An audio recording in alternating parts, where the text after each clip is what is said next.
After a long labour, a girl gives birth to twins. After 4 weeks together, it's decided by authorities, for better or worse, that the twins should be separated and adopted out to different families.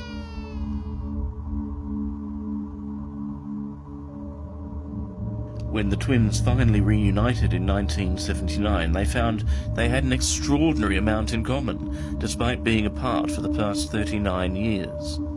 They were both called Jim by their adopted family, and both had dogs called Toy as children. They were both fond of woodworking, great at maths but terrible at spelling.